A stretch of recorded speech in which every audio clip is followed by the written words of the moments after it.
말씀 전하는 시간입니다. 오늘은 비전을 이루는 법이라는 제목으로 하나님의 말씀 전하겠습니다. 여러분, 오늘 본문에 보면 여호수아가 가나안 정복을 위한 정복 전쟁 전 하나님께 비전을 받는 내용이 나옵니다. 여호수아서 1장 2절에 보면 내 종 모세가 죽었으니 이제 너는 이 백성과 더불어 일어나 이 요단을 건너 내가 그들 곧 이스라엘 자손에게 주는 땅으로 가라. 내가 모세에게 명한 바와 같이 너희 발바닥으로 밟는 것은 모두 내가 너희에게 주었노니 곧 광야와 이 레바논에서부터 큰 강 곧 유브라데 강까지 해쪽 속의 온 땅과 또 해지는 쪽 대해까지 모두 다 너희 영토가 되리라. 내 평생에 너를 능히 대적할 자가 없으리니 내가 모세와 함께 있었던 것 같이 너와 함께 있을 것이니라. 내가 너를 떠나지 아니하여 버리지 아니하리니 강하고 담대하라. 너는 내가 그들의 조상에게 맹세하여 그들에게 주리라 한 땅을 이 백성에게 차지하게 하리라 말씀했습니다. 다시 말해 내게 준 비전을 흔들리지 말고 마음을 굳게 하여 내게 주리라고 한 땅을 차지하라는 것입니다. 그래서 여러분, 오늘 하나님은 여호수아에게도 모세 때와 같이 비전을 주셨는데 모세에게는 이스라엘의 출애굽과 광야에서의 인도라는 비전을 주셨지만 그러나 이제 여호수아에게는 탈출하여 인도된 그 땅에서 그 땅을 믿음으로 정복하라는 새로운 비전을 주셨습니다. 여러분, 우리 가운데도 하나님은 때마다 비전을 주시어 우리의 장래를 인도하시는 것입니다. 그런데 중요한 것은 그 비전을 이루는 방법이 무엇이었는가? 그것은 바로 주님의 말씀을 주야로 묵상하는 것이었습니다. 본문에 보면 너는 오직 강하고 극히 담대하여 나의 종 모세가 내게 명령한 그 율법을 다 지켜 행하고 우로나 좌로나 치우치지 말라. 그리하면 어디로 가든지 형통하리니 이 율법책을 내 입에서 떠나게 하지 말며 주야로 그것을 묵상하여 그 안에 기록된 대로 다 지켜 행하라. 그리하면 내 길이 평탄케 될 것이며 내가 형통하리라 말씀했습니다. 사실 그래서 여러분, 오늘 여호수아가 앞으로 감당해야 할 가장 큰 임무는 가나안 땅의 정복이라는 비전을 위해 군사작전을 펴고 군대를 훈련하는 것이었습니다. 그런데 놀랍게도 하나님은 여호수아에게 군대를 훈련하는 법이나 전쟁 방식을 가르쳐 주신 것이 아니라 먼저 하나님의 말씀을 묵상하고 실천하라는 것입니다. 왜냐하면 하나님은 여호수아가 뛰어난 군사적 능력이나 전략을 갖춘 군대 사령관이 되기보다는 하나님의 말씀을 성실히 수행하는 영적 사령관이 되기를 원하셨기 때문입니다. 하나님의 비전을 위해 우리에게도 먼저 요구하시는 것은 세상에서의 실력과 능력이 아니라 먼저 말씀 위에 기초한 뿌리 깊은 신앙이라는 것입니다. 여러분, 오늘 우리도 내게 주신 비전을 이루기 위해 먼저 살아계신 하나님의 말씀을 주야로 묵상하는 자들이 되시기를 바랍니다. 그리하면 그 말씀 묵상 속에 신앙이 뿌리 깊이 내려 죄와 잘못된 생각들이 씻겨져 내려갈 것입니다. 말씀을 묵상하는 가운데 세상 방식이 아닌 하나님의 방법으로 하나님의 비전을 이루게 될 것입니다. 중요한 것은 이러한 말씀 묵상이 우리로 하여금 비전을 이루어갈 때 세상 방식이나 잘못된 방식으로 비전을 이루지 않게 잡아주고 또한 비전을 끝까지 이룰 수 있는 힘을 제공해 준다는 사실입니다. 오래전 웨스트민스터 신학교, 여기 신학교의 유명한 신학교수이기도 했던 가나베 선교사라는 분이 계십니다. 그는 한국 전쟁 후 1960년에 한국 선교의 비전을 품고 특별히 한국에서 비참한 처지에 있는 창녀들을 전도하신 분이십니다. 그런데 그가 처음에는 창녀들을 창녀촌에서 벗어나게 하기 위해 그들의 환경을 개선하고 건강과 형편을 돌보는 데만 온 힘을 쏟았습니다. 그런데 어느 순간 보니 그 창녀들이 그의 도움으로 처음에는 창녀촌을 벗어났지만 그러나 결국 나중에는 다시 창녀 생활로 돌아오는 것을 보고 그는 큰 충격에 빠지게 됩니다. 그리고는 그가 한 가지를 깨닫게 되는데, 그것은 환경의 계산만으로는 사람이 근본적으로 변화될 수 없다는 것을 깨닫게 되었습니다. 그리고 그 후 그는 창녀들을 위해 성경 공부반을 개설합니다.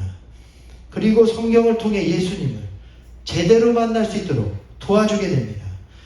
놀라운 것은 그녀들이 주님의 말씀을 끊임없이 배우자 변화가 일어나기 시작했는데, 그녀들이 청녀촌을 완전히 떠나 공장에서 일자리를 얻게 됩니다. 가정부에 취직하게 됩니다. 교회를 나가기 시작했고 새로운 삶을 찾아 새 인생을 살게 되었습니다. 여러분, 말씀을 묵상하고 공부하는 것이야말로 사람의 근본을 변화되게 만들었다는 것입니다. 여러분, 이것이 하나님이 우리에게 주신 비전을 이루는 방법입니다. 우리 앞에 비전과 약속의 땅이 펼쳐져 있을 때 다른 어떤 것보다 마음을 강하게 하여 하나님의 말씀을 지키는 것입니다.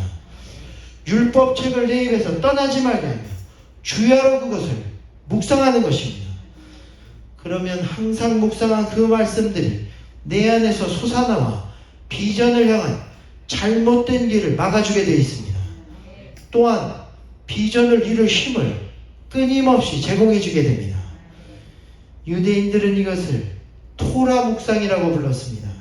토라라는 것은 하나님이 모세에게 주신 율법을 가리킵니다. 중요한 것은 구약성경 전체가 크게 세 가지, 모세오경인 토라와 예언서인 느비임, 그리고 성문서인 케투빔으로 분류됐는데, 그 모든 중심이 바로 창세기, 출애굽기, 레위기, 민수기, 신명기의 모세오경인 토라라는 사실입니다. 그런데 중요한 것은 오늘 모세오경인 토라를 제외한 여호수아서부터 마지막 말라기까지도 구약성경 전체가 오늘 읽은 여호수아서의 토라를 지키라는 말씀으로 시작해 마지막 말라기 4장 4절에 너희는 내가 호렙에서 온 이스라엘을 위하여 내 종 모세에게 명령한 법 곧 율례와 법도를 기억하라 라는 말씀, 즉 토라를 기억하라 라는 말씀으로 끝을 맺고 있다는 사실입니다. 다시 말해 구약 성경 전체가 하나님의 말씀인 토라를 너는 지키고 행하며 기억하고 항상 붙들고 살라는 것입니다. 여러분, 이것이 여호수아뿐 아니라 성경 전체를 이끈 비전의 원동력이었습니다. 하나님은 우리에게 비전이 계속해서 타오를 수 있도록 토라라는 기름을 제공하신 것입니다. 말씀의 기름이 사라지지 않으면 비전은 소멸되지 않습니다. 비전은 말씀을 먹고 자라기 때문입니다. 따라서 하나님은 이제 곧 큰 전쟁을 앞둔 이스라엘과 여호수아에게도 전쟁과는 별로 상관도 없어 보이는 토라에 대한 묵상에 대해 강조하고 또 강조하셨습니다. 결국 전쟁의 승리는 그들의 군사력과 군사 전술에 딸린 것이 아니라 그들이 얼마나 신앙으로 살고 하나님 말씀에 어떻게 순종하는가에 달려있기 때문이었습니다. 마찬가지로 여러분, 오늘 우리 가운데도 하나님은 우리가 온 마음을 다해 하나님의 말씀을 묵상하며 그 안에 기록된 대로 다 지켜 행하기를 원하십니다. 그것이 영적 전쟁의 승리와 비전을 이루기 위한 어떤 준비보다 중요합니다. 무엇보다 말씀이 여러분 깊은 곳에서도 뿌리 깊이 내리게 되기를 축원합니다.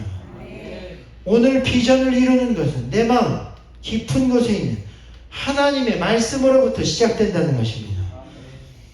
그러므로 우리 가운데 가장 중요한 일은 하나님의 말씀을 주야로 묵상하며 말씀이 우리 삶의 근본이 되게 하는 것입니다.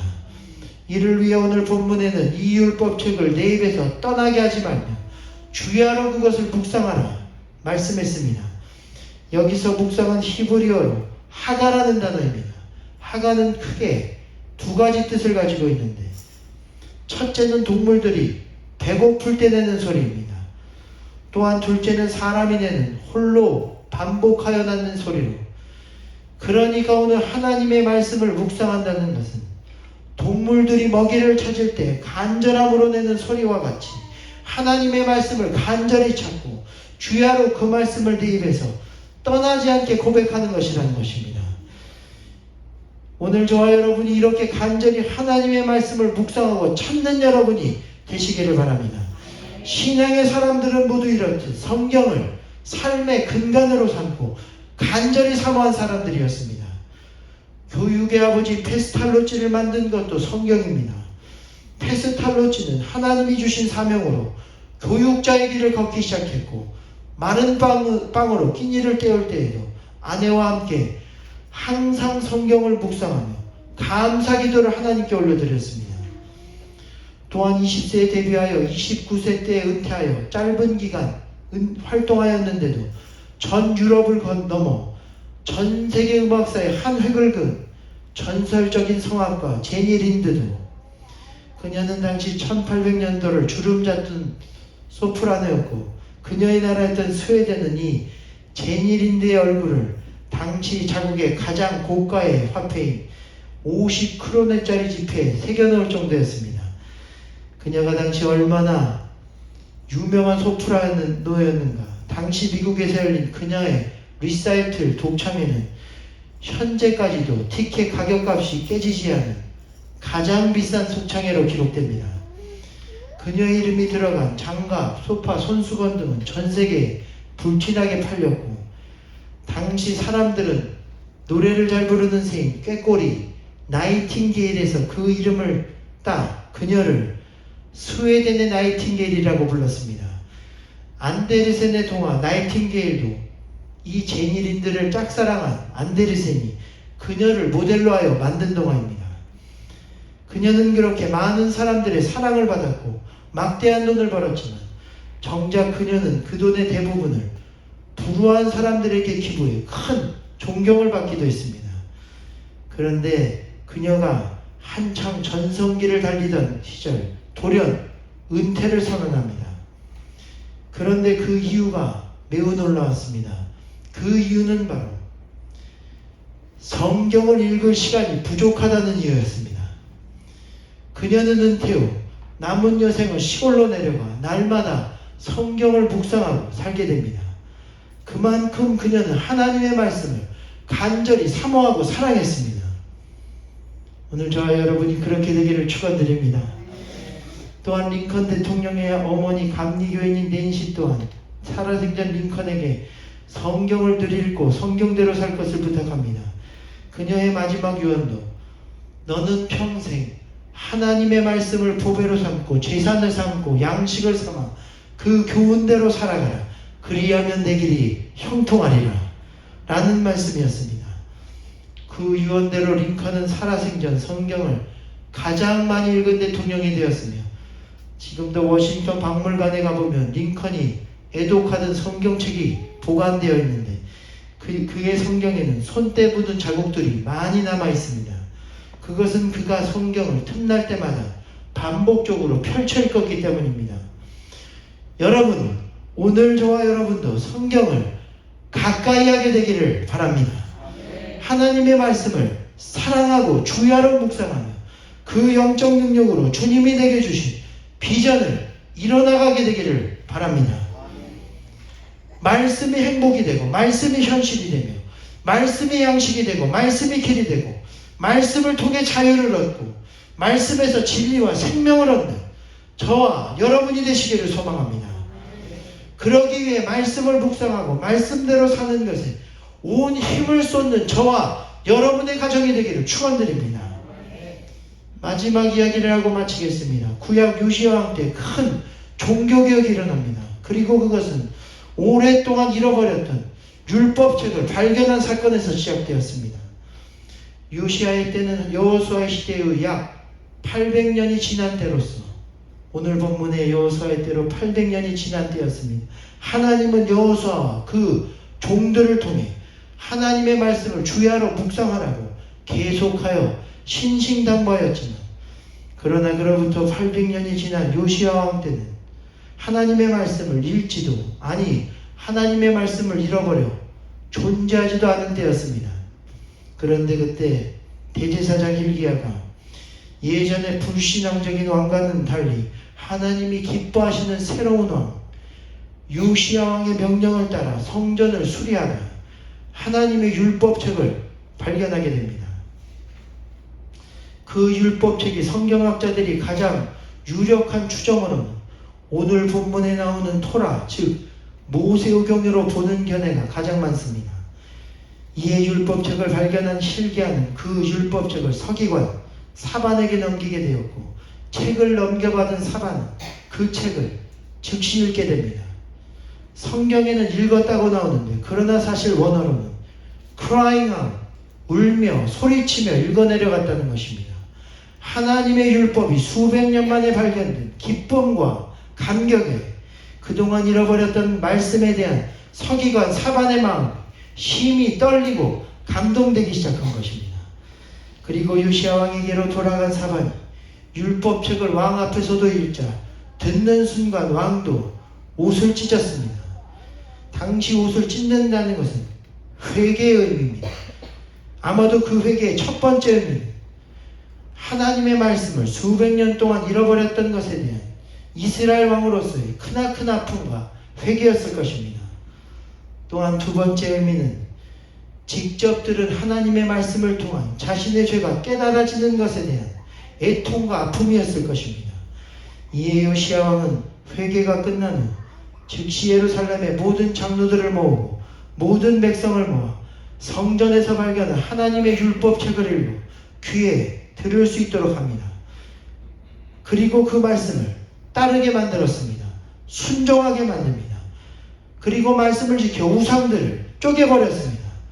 모든 잘못된 이방의 습관과 음란한 성전, 남창들의 집을 헐어버렸습니다.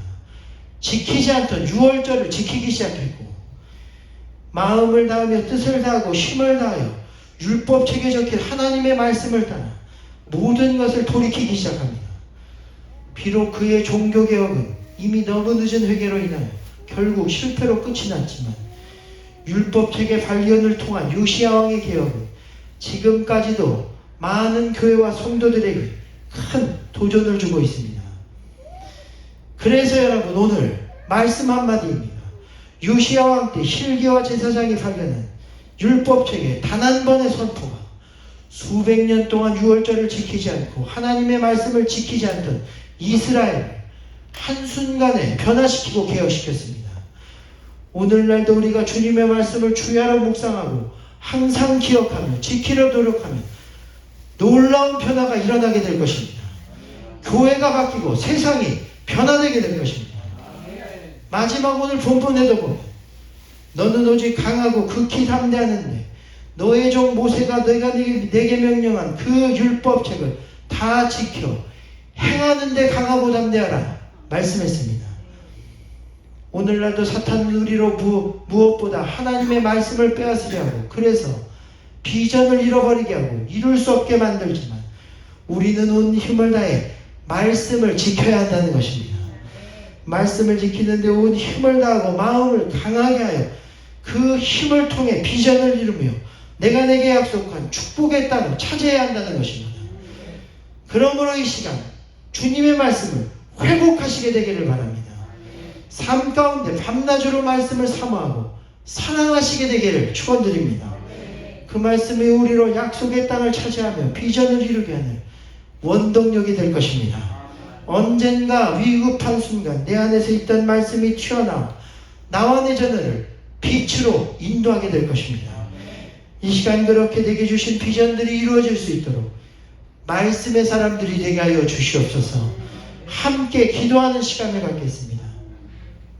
성령이 오셨네. 우리 이 시간 찬양하시며 다시 한번 기도하실 텐데 하나님은 우리에게 비전을 주어 미래를 인도하시는 주님, 오늘 먼저는 그 비전을 회복하게 되기를 원합니다. 또한 그 비전, 잃어버렸던 비전들 가운데 그것을 이룰 수 없도록 마귀가 악한 세력들이 말씀을 빼앗고 여호수아 때 잃어버려 800년 동안 말씀을 잃어버리게 한 그 역사가 우리를 방해하는 것처럼 오늘 그것을 뿌리치고 주님의 말씀을 다시 사랑하며 그 말씀을 가까이 하고 그것을 지켜 행하는데 온 힘을 다하는 우리가 되게 도와주시옵소서. 이 시간 성령이 오셔서 우리를 도와주실 줄로 믿습니다. 성령이 오셨네. 우리 다시 한번 찬양하시며 기도하는 시간을 갖도록 하겠습니다.